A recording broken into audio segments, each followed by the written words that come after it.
Hola a todos, mi nombre es María José, he estado participando de esta capacitación y hoy día tengo el honor de estar con Catalina Guerrero, así que muy bienvenida Catalina, te vamos a pedir ahí que te presentes para que te conozcan. Muchas gracias, María José. Un honor también estar aquí, así que me sumo ahí a bienvenir a todos y todas quienes están hoy bueno, quienes estén escuchándonos, ¿no? Bueno, soy psicóloga clínica, María José. Me he especializado en sexualidad humana y en violencias, ¿sí? Entonces me dedico al trabajo clínico como psicoterapeuta, especialmente con adultos, adultas, sido víctimas o sobrevivientes de algún tipo de violencia. Me dedico también a la docencia en temas de género, sexualidad, violencia y también acompaño en consejerías y otros espacios de asesoría a padres, madres, cuidadoras, parejas, etcétera, en temas de salud sexual y reproductiva. Así que, Mira, súper interesante, así es que ahí te vamos a sacar el jugo en esta entrevista. Lo un honor. primero, lo primero que te quería preguntar es acerca de la perspectiva de género. Hoy día hemos escuchado muchas cosas, un tema que está bien de moda, y ahí a lo mejor podríamos partir como diferenciando a lo mejor cuál es la diferencia entre el sexo, género, cuál es la importancia también de ocuparlo en nuestro trabajo, en las residencias, con los niños. Eh, Así que partamos a lo mejor por eso, diferencia entre sexo, género, y desde ahí vamos con la conversación, ¿te parece? Perfecto. No, a propósito de lo que mencionas, María José, también es importante pensar un poquito respecto a este concepto de enfoque de género o enfoque género sensible, ¿no? El género como concepto también, sobre todo en el último tiempo, hace tiempo ya, pero hoy más resonando por ahí, también es polémico, ¿sí? Porque desde distintas dimensiones también se han visto, se critica por ciertos riesgos el uso del concepto, ¿no? Así que lo dejo ahí instalado para que sepamos que también hay discusiones en torno a eso.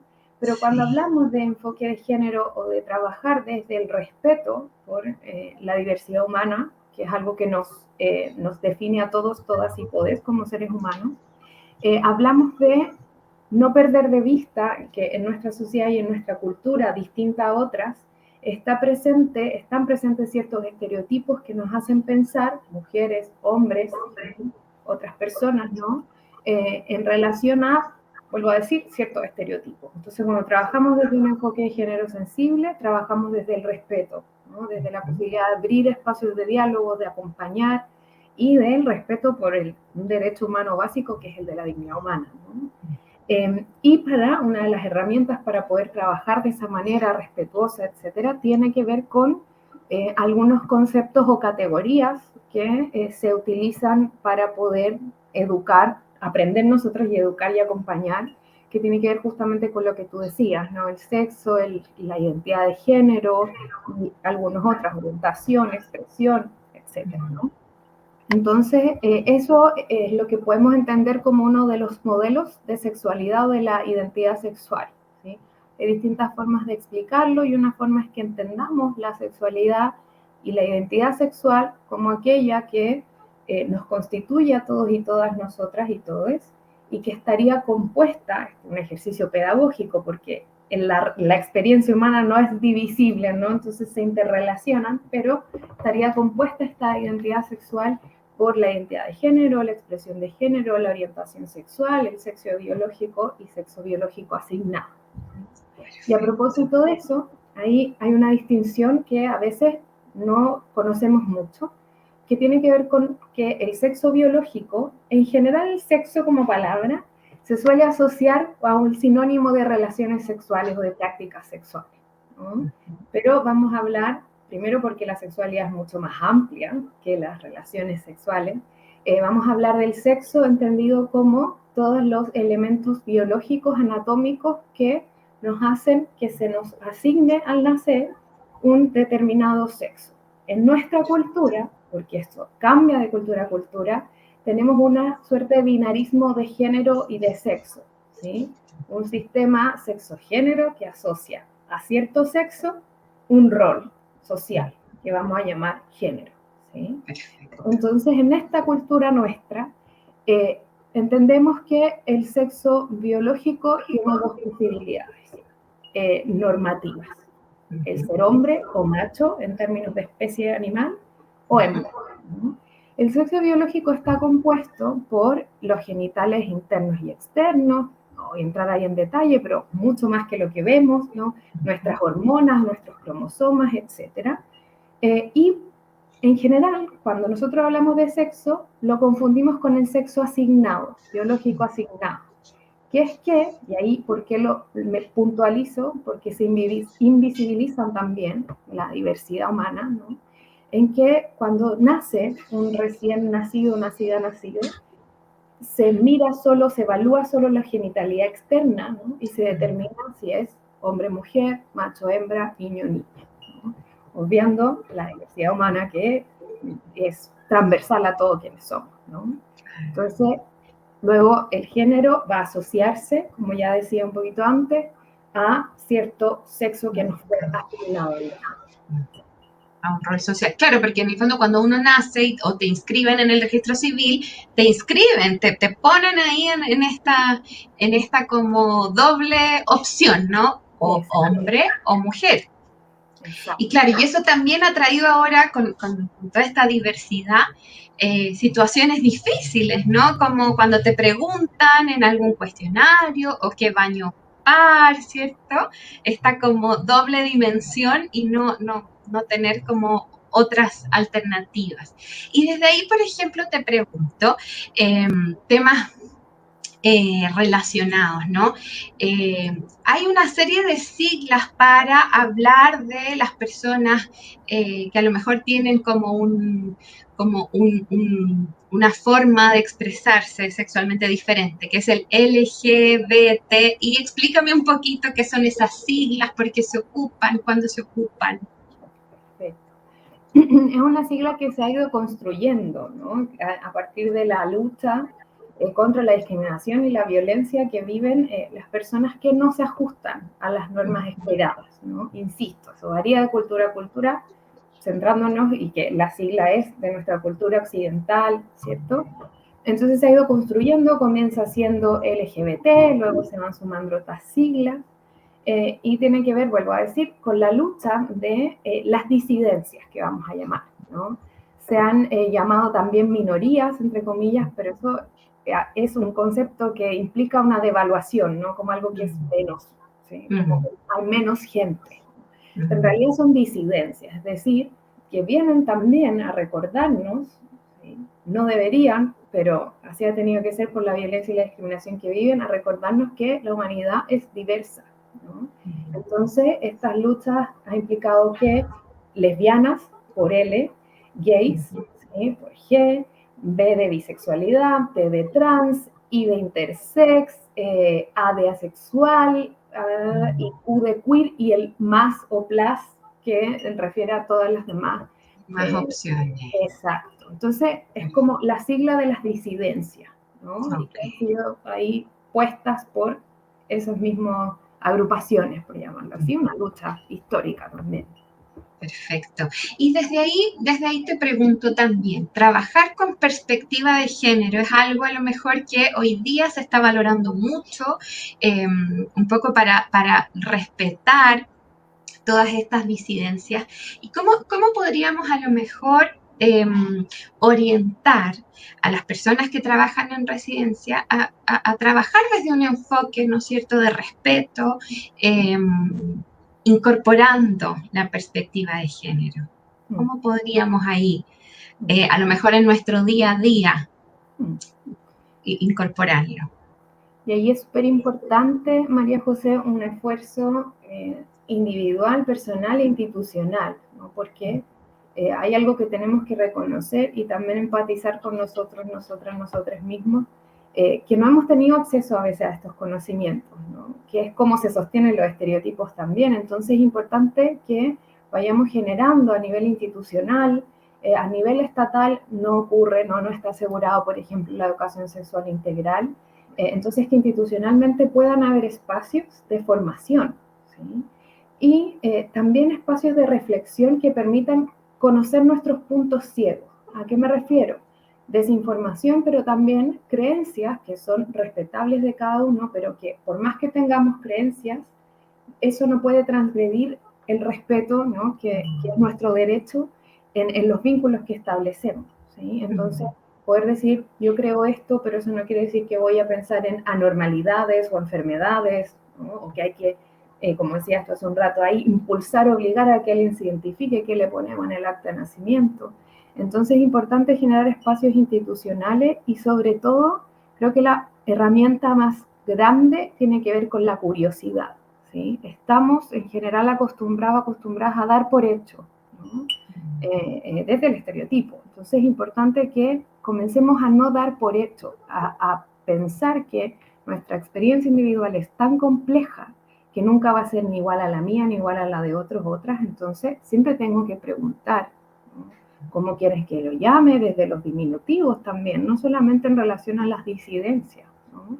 Entonces la curiosidad es la base fundamental para el respeto, para no imponer yo mis creencias y mis suposiciones, y para poder también establecer un vínculo genuino con el otro, donde es posible conocernos, con niños, niñas y jóvenes también, que a veces pensamos que como son más pequeños, entonces esos espacios no son necesarios, pero es absolutamente lo contrario, es la base, ¿no? Claro. Y tengo por aquí, como que anoté unos mitos que fui recolectando y que también dentro de mi trabajo en residencias en el día a día me tocaba observar. Entonces, te los quiero ir nombrando uno a uno y vamos a lo mejor derribando estos mitos o viendo qué cosas son de esto cierto y qué cosas no, y cómo podríamos a lo mejor incorporarlos desde esta perspectiva de respeto. El primer mito es un poco, tiene que ver con los colores, ¿no? Que en el fondo los niños son celestes, azules, y las niñas son más de los rosados, ¿sí? ¿Cómo podríamos ahí identificar o desmitificar esto? Yo diría que es un mito y no. ¿A qué me refiero?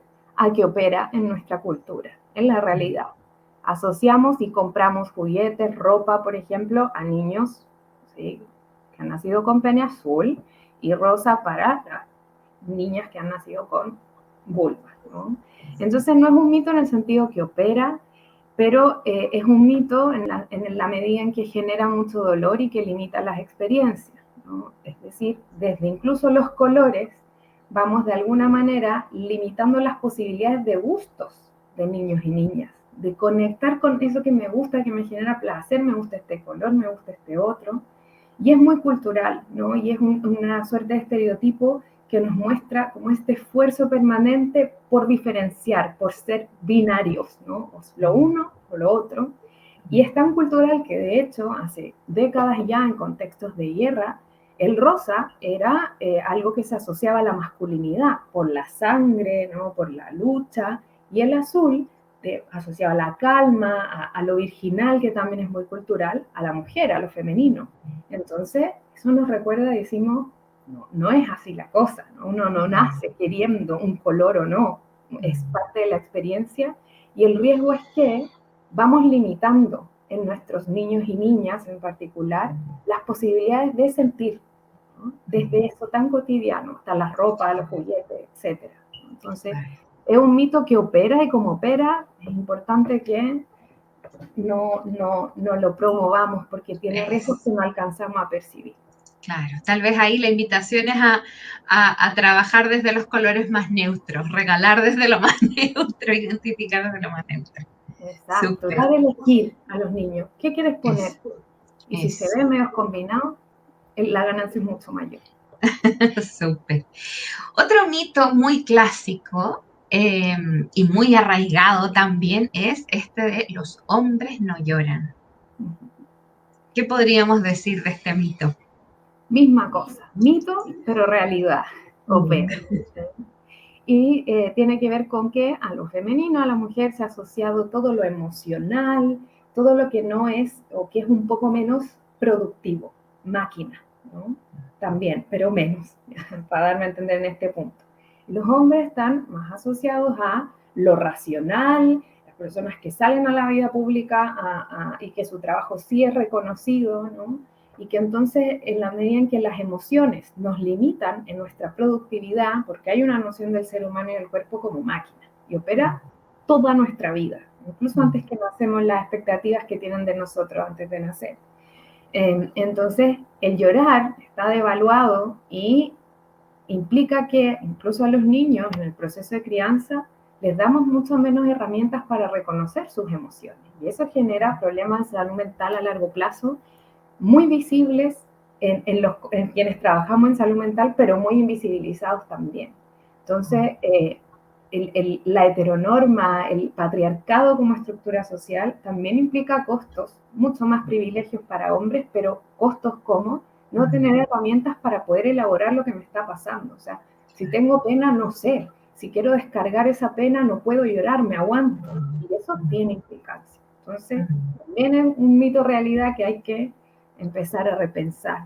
Claro. Y fíjate qué importante, porque me pasó dentro del trabajo ahí residencial, que muchas veces cuando un niño, como niño masculino, digamos, lloraba, todos le decían, es niñita, incluso a veces el mismo equipo, ya, no llorís, eso es para niñita, entonces a lo mejor ahí nosotros mismos tenemos que empezar a como observarnos en qué tan a lo mejor, cómo facilitamos, ¿no? Que como el perpetuar estos mitos, porque a veces no nos damos cuenta del daño que hacemos, ¿no? Así que hay también una invitación, sí. Perdona, María José, que es súper importante para reforzar lo que hablábamos hace un rato, ¿no? Por eso es que generar espacios de reflexión en equipo es tan importante, porque nos ayuda a deconstruir esto que tenemos normalizado, como no llore, etcétera, para poder decir, hablemos de qué pasa cada vez que decimos eso, ¿no? Tomémosle el peso, darnos el espacio para eso. Súper, súper. Tengo dos mitos ahora, pero creo que los voy a unir porque son bien similares, ¿ya? Por ejemplo, esto del ser heterosexual es lo natural, que heterosexual ahí tú nos cuentas bien cómo lo defines primero, y a lo mejor algo que sea diferente a ser heterosexual es una enfermedad que hay que a lo mejor ir al médico para que se cure, ¿no? Y eso ha sido tan polémico, María José, porque se han desarrollado, entre muchas comillas, terapias como de conversión, ¿no? Que son muy dañinas, ¿no? Sí. Porque genera un impacto psíquico y emocional muy grande. Y bueno, hablamos, por ejemplo, de patriarcado, de heteronorma, y tiene que ver con la normalización de la heterosexualidad, que es una de las tantas posibilidades de orientación sexual. Es decir, hacia quién o quienes yo me siento atraído de manera afectiva, emocional, romántica y o sexual, etc. Y como todo, las dimensiones humanas es dinámica. O sea, no siempre nos gustan las mismas cosas. Nuestra orientación sexual también es dinámica, ¿no? Entonces, y aquí es súper difícil no hablar del análisis cultural, político, histórico, económico para que le tomemos el peso a estas cosas. Y tiene que ver con que nuestros cuerpos productivos tiene que ver con la reproducción, ¿no? El cuerpo productivo es aquel que se puede reproducir, tener hijos, hijas. Entonces, en ese sentido, la heterosexualidad ha sido la norma, pero desconociendo que la experiencia humana no puede sino ser diversa. Es decir, pensar, por ejemplo, en la heterosexualidad como una enfermedad implica negar algo que es esencial a la humanidad, ¿no? Entonces, todo aquello que no implique lo que esperamos, lo aceptamos. De hecho, hay también grandes polémicas. Me ha pasado en cursos con docentes que dicen, ya, pero es que entonces, ¿qué pasa si nadie es heterosexual? Y hay un miedo muy grande y que tiene que ver con la idea y que justamente para poder alejarnos de ese miedo, digamos, somos diversos. No es posible que vayamos a ser de una forma u otra todos, todas y todes. Entonces nos asusta eso, pero finalmente lo que nos salva es decir, oye, porque eso es una enfermedad, es la diversidad humana, ¿no? Entonces ha sido normalizado desde ahí. Claro. Y ahí, a propósito de la diversidad, podemos pensar que hay dentro de, claro, de otros ámbitos, de otras esferas, también podemos hablar de diversidad, no sé, voy a inventar, de raza, de color de piel, ojos, pelo, tipos de pelo. Entonces, claro, si a lo mejor aceptamos esa diversidad en otros ámbitos, ¿por qué nos cuesta tanto aceptarlo en la parte sexual, no? Ujú, ujú. Y Claro, hay un punto fundamental, que es que la sexualidad ha sido un tabú porque ha sido reducida a la genitalidad, entonces como claro, la promoción de la reproducción, pero sin hablar de sexualidad en términos reproductivos. Entonces son inconsistencias que nos hacen mucho daño, ¿no? Entonces, claro. si ya no hablamos, por ejemplo, o hemos hablado cada vez más de discriminación, pero no hay tanto espacio, hablar de sexualidad es aún más difícil, que también es una misión que tenemos como adultos y Sí, adultas. sí, sí, claro. Y ahí te pregunto, por ejemplo, ya no hay más mitos, pero te pregunto, ¿cómo podríamos a lo mejor acompañar desde el trabajo de residencia, acompañar a los niños en el descubrimiento de su sexualidad de una manera respetuosa, que a lo mejor no los limite a esta heteronorma, sino que les permita también como la exploración, el descubrimiento, sin que a lo mejor pasemos a llevar también ese temor de las personas de como, si es que lo invito a explorar, a lo mejor como que no sigue la norma y se va para otro lado, ¿no? Ujú. Como que ahí hay una duda como en los adultos, ¿no? Sí, claro. Como tú dices, este miedo, como conversábamos, ¿no? Y ahí es muy importante abrir posibilidades y el derecho también de niños y niñas y jóvenes en particular de tener experiencias diversas, ¿sí? Entonces, también como adultos, y ahí tenemos un dilema, que también estamos llamados a acompañarles en el proceso de socialización. ¿Sí? ¿Qué quiero decir? A enseñarles cómo es la cultura en la que estamos insertos, no lo podemos invisibilizar, ¿no? Pero sin dejar de cuestionarla, ¿no? ¿Para qué? Para que todos tengamos y protejamos el derecho de decidir. Vivir en sociedad implica ceder cosas, pero yo decido qué cedo y qué no. Entonces, poder a veces ofrecer categorías sin olvidar que las categorías son palabras, construcciones que cambian, ¿sí? Ofrecer categorías, por ejemplo, poder, si es que sale la reflexión o la pregunta de parte de un chico o chica, por ejemplo, chique, poder decir, mira, hay personas que dicen que se sienten así, asá, de otra forma, ¿no? Como ofrecer y no imponer. Y por otro lado también poder siempre recordar a nosotros, a las familias, a los adultos y a nuestro miedo, en que si no lo hacemos así, las secuelas, las consecuencias son muy nocivas. Entonces, cuando nosotros miramos esa otra riesgo, a veces nos ayuda también a decir, ok, vamos a acompañar, vamos a ofrecer, ¿sí? Categorías, palabras, o vamos a decir, yo te acompaño, si tienes una duda, a lo mejor yo no lo sé, conversémoslo, ¿no? Como, puede Abrir sonar muy espacio. abstracto, exacto, puede sonar muy abstracto, pero yo creo que si todos, todas y todos nos damos un momento, tenemos la oportunidad día a día, ¿no?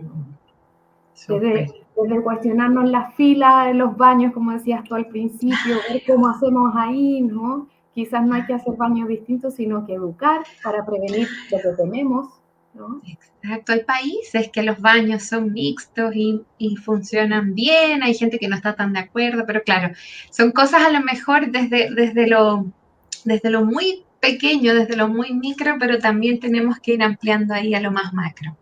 Porque ahí de Así que nuevo, sí. la consecuencia de tener baños, filas, uniforme en Chile que usamos, no uniforme en los Sí, colegios, diferentes, es claro, muy grave. Entonces, no claro, olvidemos esa otra dimensión. claro, súper. Bueno, Catalina, para ir cerrando y en honor al tiempo, ha estado muy entretenido, tal vez podríamos haber seguido mucho rato, pero me gustaría hacerte como pregunta final, eh, o a lo mejor más que pregunta, es como que, ¿qué podríamos transmitirles como mensaje final de esta conversación a los equipos para que ellos a lo mejor incorporen esto? ¿Cómo podrían ellos en cuestionarse en su día a día. ¿Cuál sería ahí como un consejo final para ir cerrando la conversación de hoy? Uy, son tantos, pero bueno, pensando así como lo que tenemos, vuelvo a decir, la oportunidad en el día a día, que es que podamos atrevernos, tener la valentía, porque no es menor, atrevernos a hablar de estas cosas, ¿no? Porque a veces también cuando nos atrevemos a hablar, nos damos cuenta que quizás lo que estamos pensando es complicado, ¿no? Entonces, nos ayuda desde ya a repensarlo, a repensar las palabras que usamos, etcétera. Y también no olvidar que no tenemos por qué saber todo, que también podemos equivocarnos, ¿no? Y para poder apoyarnos a nosotros mismos individualmente, tenemos que buscar la oportunidad que tenemos muchas veces en equipos de trabajo, por ejemplo, o en familia, de pensar junto con otros, ¿no? Entonces, pensaría por un lado la valentía de atrevernos a hablar, a preguntar, a atrevernos a decir, por ejemplo, mira, sé que puedo sonar feo, pero es que esto pienso, esto siento, conversémoslo, ¿no? Porque nos va haciendo sensibles a lo que pensamos y como hablábamos al principio, la curiosidad, ¿no? Que si nos damos un segundo para decir, en realidad yo estoy asumiendo algo que no es así y pensar en nuestra historia, que eso es una herramienta fundamental, ¿no? Pensemos en qué ropa yo usaba, qué me decían. Alguna vez, por ejemplo, sufrí de algún tipo de discriminación en general, algún tipo hemos sufrido, especialmente mujeres y niñas. Entonces eso también nos ayuda a decir, mira, esto también está en mí, en mi experiencia, en mi cuerpo, y desde ello puedo cambiar las cosas, ¿no? Entonces, mirarnos también es una tremenda herramienta. Perfecto, claro, qué importante ahí, ¿no? Es para poder conectar con el afuera, también conectar con hacia adentro. Tal Súper. cual. Muchas gracias, Catalina, por este espacio, por esta conversación y por transmitirnos tus conocimientos. Así es que nos encontraremos a lo mejor a futuro en algún otro espacio de conversación para continuar profundizando. Así que muchas gracias y nos vemos, nos despedimos de todo. Ahí estamos finalizando esta capacitación, esta cápsula de aprendizaje que forma parte de la capacitación de Nuevos Futuros y FIPI también. Así es que un abrazo grande y nos vemos en otra cápsula. Chao. Chao, chao.